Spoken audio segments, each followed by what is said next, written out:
l-20 sena tal-Ikirix minn April fuq 1.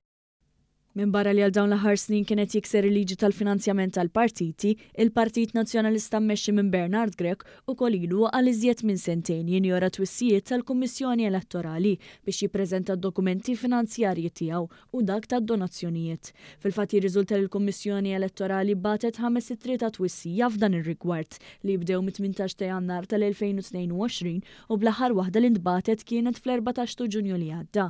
Dawn id-dettalji ġodda dwar il-ksur tal-liġi mill-Partit Nazzjonalista ħarġu f'kontroprotest li preżentat fil-primawla tal-Qorti Ċivili, il-Kummissjoni Elettorali stess. B'rabta mal-azzjoni legali li ħadu fl-aħħar jiem il-kandidati Laburisti għall-Parlament Ewropew Daniel Attard u Marija Saravella Gafa huma argumentaw kif il-Partit Nazzjonalista ma mexiex mal-obbligi tiegħu skont il-liġi tal-finanzjament tal-partiti u baqa' ma ppubblikax il-kontijiet tiegħu kif inhu obbligat.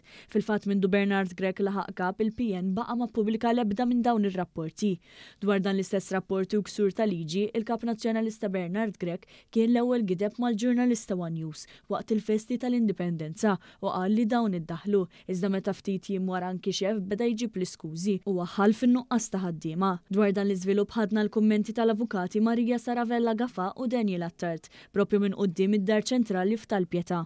Vella Gafa tkellmet dwar dak li xpruna din l-azzjoni legali min-naħa tagħhom u r-risposta tal-Kummissjoni Elettorali. Ikkomunikaw magħna l-Kummissjoni Elettorali b'mod uffiċjali rċivejna kontroprotest u dan jgħid mod ċar kif il-Partit Nazzjonalista ilu nadempjenti għal diversi xhur.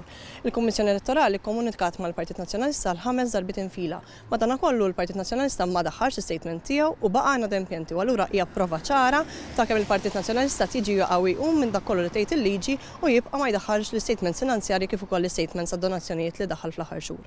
Minnaħat jaw Daniel Attard tkellem dwar l-ipokrezija u l-attitudni arroganti li ħaddan il-Partit Nazzjonalista. Il-kontroprotest jesponi l-ipokrezija grassa tal-Partit Nazzjonalista ma ninsewx. L-istess partit li meta kien fil-gvern għamel snin twal jirreżista din il-liġi biex jaħbi minn fejn jiġi bil-flus tiegħu. Mbagħad meta mar fl-oppożizzjoni falla. Il-Partit Nazzjonalista qas kellu biex iħallas il-pagi tiegħu. Iktar tard daħħal l-iskema ta' ċedoli, skema illi mixejn li fil-fema tiegħi għajr skema ta' ħasil ta' flus biex il-Partit Nazzjonalista jaħbi minn fejn jiġi bil-flus tiegħu. Illum għax għandna din liġi fis-seħħ jibqa' jinjora twissijiet tal-Kummissjoni Elettorali biex jaqdi dmiru u jippubblika l-kuntijiet tiegħu mhux b'rispett lejna ta' lejn l-elettorat. Skont il-protest ġudizzjarju l-Partit Nazzjonalista naqas milli jippreżenta r-rapporti finanzjarji tiegħu għas-snin 2021 u 2022 u bekk għandu jiġi ordnat iħallas sa 20,000 euro f'multa għal kull nuqqas li bekk l-ammont jista' jlaħaq l-40,000 euro. Minn barra hekk naqas milli jissottometti l-kontijiet verifikati b'rabta mal-istess perjodu. Nuqqasja li skont il-liġi trid tiġi imposta multa ta' 10,000 euro għal kull sena li ma jiġux ippreżentat il-kontijiet tiegħu, jiġifieri sa 20,000 euro oħra f'multi addizzjonali.